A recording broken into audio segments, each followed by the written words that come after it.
Mi nombre es Armando Pinto, soy estudiante de la carrera de Psicología en la Universidad de Yacambú. Esta es la cátedra de Biología y Conducta con la profesora Naivis Anzola. En esta oportunidad estaré exponiendo la unidad número 2 que tiene que ver con la célula. La célula es el componente básico de todos los seres vivos. Forma todos los organismos vivos y tejidos del cuerpo. Las tres partes principales de la célula son la membrana celular, el núcleo y el citoplasma. Según la teoría celular, agrupada por muchos teóricos alrededor sobre todo del siglo XIX y del siglo XX, pudieron llegar a la conclusión que todos los seres vivos se originan a través de las células. Las células no surgen de manera espontánea, sino que proceden de otras anteriores. Absolutamente todas las funciones vitales giran en torno a las células y su contacto inmediato. De esto tuvimos mucho que hablar en el laboratorio pasado, donde hablamos un poco de algunas experiencias de algunos teóricos con respecto al surgimiento de la vida. La teoría celular. En el siglo XVII, precisamente en 1665, Robert Hooke descubrió y describió la célula como unidad estructural básica y esencial de todos los organismos, siendo la base de toda materia viva. Podemos encontrar a Theodore Schwann, Rudolf Virchow y principalmente Matthias Schleiden, donde llegaron a la siguiente conclusión de la teoría celular. Todos los seres vivos están formados por una o más células. La célula es la unidad fundamental y estructural de todos los seres vivos. Segundo, las células pueden realizar todas las funciones de un ser vivo, lo que es respirar, la digestión, la excreción, reproducción, entre otros. Como tercero, aparece que toda célula proviene de otra célula existente y también que las células contienen material genético de todos los organismos provenientes. También podemos decir algo muy importante, que Robert Hooke construyó por primera vez un microscopio en el año 1655, contribuyendo principalmente a esos avances científicos y tecnológicos que contribuyen al estudio de la célula. Podemos decir que fue uno de los objetos pioneros en el estudio de la célula, que a través de todos estos años pues, se han agregado con tantas tecnologías y otros descubrimientos. Las células como sistema principalmente pueden entenderse como un sistema dinámico, ya que la capacidad de una célula de cambiar en el espacio o en el tiempo es crucial para la supervivencia y para toda la reproducción. Existen dos tipos de células, como lo hemos hablado también en otras exposiciones. Están las células procariotas, que es una unidad funcional más básica de los seres vivos unicelulares, y estos están compuestos, por supuesto, por arqueas y bacterias. Y están las células eucariotas, que son células con un núcleo celular delimitado dentro de una doble capa líquida. Aquí podemos encontrar, por supuesto, las células animales, vegetales, hongos y protistas. Las funciones celulares brindan estructura al cuerpo, absorben nutrientes de los alimentos, convierten estos nutrientes en energía y realizan funciones especializadas. Según existen tres estructuras principales de las células, como son la membrana plasmática, el citoplasma y también el material genético, conocido también como el ADN. Por supuesto, la membrana plasmática es la estructura fina que envuelve la célula y separa el contenido de la célula en su entorno. Por otra parte está el citoplasma, que es el líquido gelatinoso que llena el interior de la célula, como podemos ver en esta imagen, por ejemplo. Y lo otro está el material genético, que principalmente es el que codifica la información genética mediante combinaciones de las bases, la replicación, la mutación y el metabolismo celular. También existe, por supuesto, una gran diversidad celular, que es el resultado de la diferenciación y especialización de las células. Existen dos tipos fundamentales de células. Como hemos hablado, las procariotas, que son células que son sin núcleo y pocos organismos, organelos celulares. Y también están las eucariotas, que son las que están compuestas por núcleos y con muchos variados organelos celulares. También existen niveles de organización celular, como está la categoría molecular, o sea, el nivel de la organización, o podemos decir también la estructura de una célula, se compone principalmente por una categoría nuclear, molecular, que va representada en los átomos y en las moléculas. La segunda es la categoría celular, que representa la célula, los tejidos, los órganos, sistemas de órganos y también organismos. Y está también la categoría ecológica. Aquí representa la población, la comunidad, el ecosistema y la biosfera. Prácticamente son los tres sistemas que engloban toda la organización celular que podemos ver dentro de los seres vivos. Por otra parte, hablaremos de un tema que tiene que ver con el agua, a propósito de la investigación de esta segunda unidad.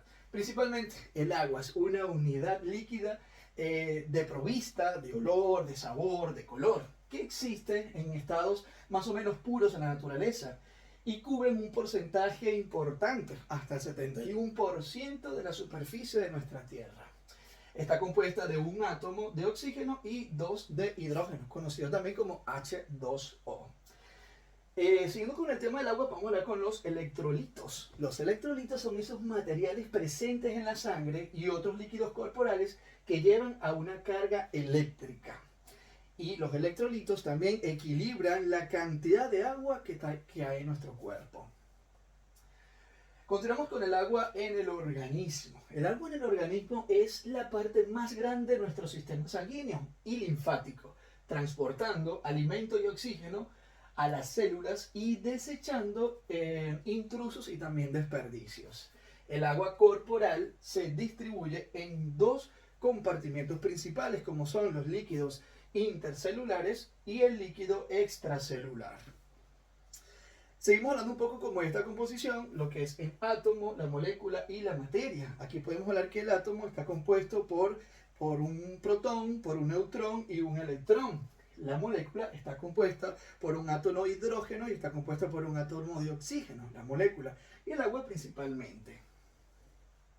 También podemos continuar hablando un poco sobre las macromoléculas y también las proteínas, dos elementos importantes también en lo que es el desarrollo de toda esta unidad. Tiene que ver con las macromoléculas. Son moléculas de tamaño grande que tienen una masa molecular elevada, compuestas de átomos. A propósito de su nombre macro, que significa que es algo grande, macromoléculas. Y también están las proteínas. Las proteínas son moléculas grandes y complejas que desempeñan muchas funciones críticas en nuestro cuerpo. Aquí podemos ver cómo es la carne, el huevo, los quesos, la leche, entre otros.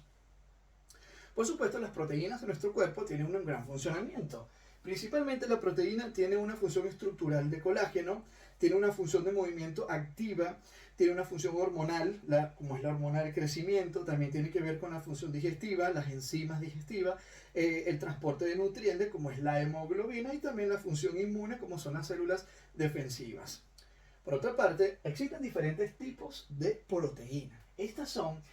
Hay diferentes funciones y algunos ejemplos que pondremos. Por ejemplo, vamos a hablar de las enzimas, de los tipos de proteínas. Pues las enzimas son amilasas, proteasas y lipasas, que tienen con la digestión. Podemos hablar también de las hormonas, como son la insulina, gastrina, tiroideas, somatoripina. Y podemos también como las toxinas, como son los prototoxinas, que son veneno de serpiente, por ejemplo, o Clostridium botulinum, como se habla un poco en su nombre. Continuando con la constitución de las proteínas, podemos, dentro de su composición principalmente, podemos encontrar como un grupo de amino, podemos encontrar también el átomo de hidrógeno, el átomo de carbono, el grupo de carboxilo y el grupo de la cadena lateral.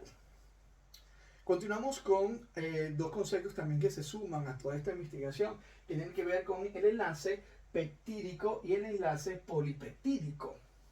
Cuando hablamos del enlace peptídico, es la unión de dos aminoácidos mediante la pérdida de una molécula de agua entre el grupo amino de un aminoácido o el grupo carboxilo del otro. Y también está el enlace polipéptido, que es una cadena más larga de aminoácidos unidos.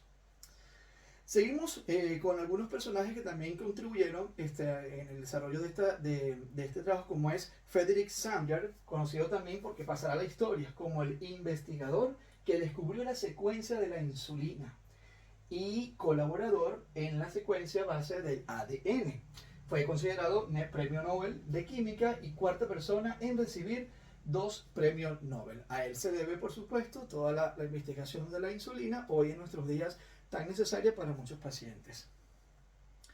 Continuamos con los lípidos o grasas, un tema también interesante que tiene que ver con toda esta carrera, con toda esta materia.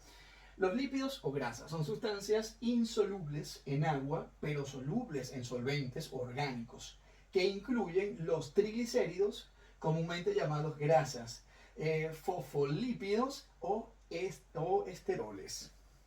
Entre ellos podemos encontrar como son nueces, aceites, quesos, entre otros.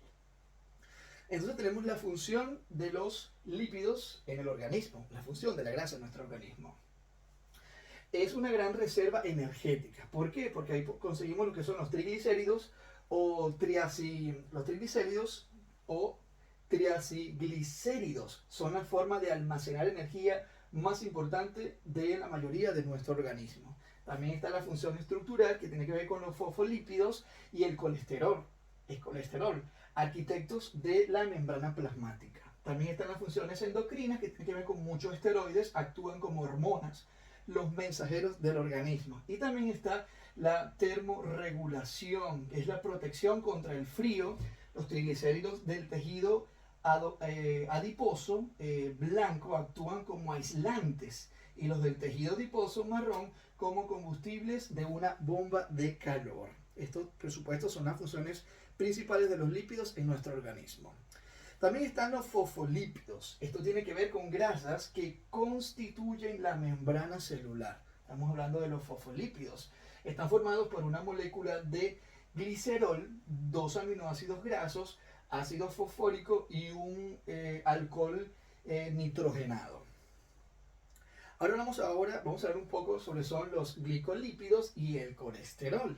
Los glicolípidos son lípidos simples, formados por una esterilización de 1, 2 o 3 moléculas de ácido graso con una molécula de glicerina. Y también está el colesterol, algo que es muy común, sobre todo en nuestros tiempos, estar atento a estos valores.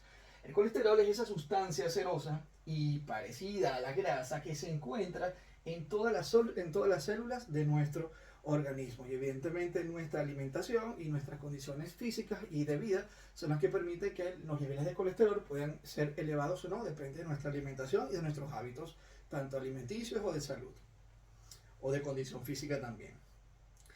Ahora hablemos sobre las membranas biológicas. Esto también es interesante dentro de todos estos temas. Las membranas biológicas son bicapas lípidas, autosellables y flexibles que constituyen una matriz en la que se incorporan las proteínas de las membranas, como podemos encontrar en esta misma frase, en esta misma imagen.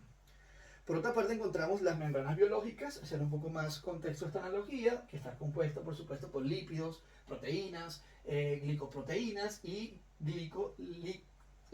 glicolípidos.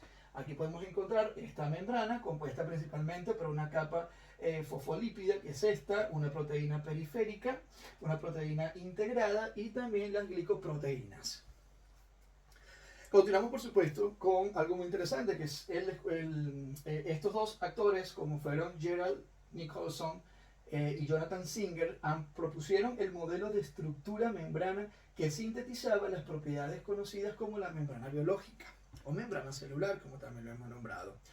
Dentro de este famoso mosaico, conocido también como el mosaico de Jonathan Singer, que fue en el año 1972, la membrana plasmática no es una estructura estática. Sus componentes pueden moverse,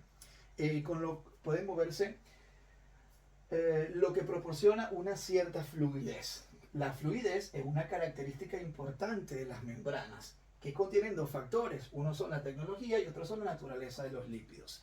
En conclusión, la estructura básica de la membrana es una bicapa lípida, o sea, de grasa, formada por lípidos anfipáticos, en la que las proporciones apolares de dicho lípido se encuentran encerradas en unas con las otras en el centro de la bicapa y sus grupos de